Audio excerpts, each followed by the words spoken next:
day, mostly sunny.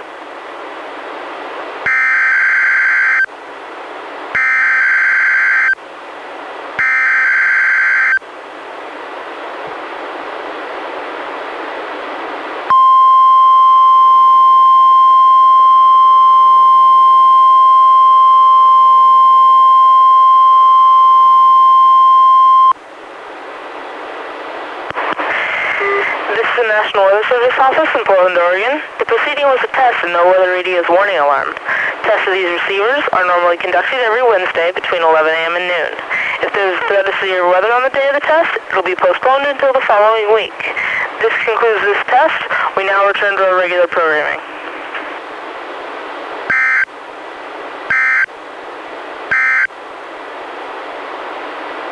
This is NOAA Weather Radio KAC 91 in Astoria.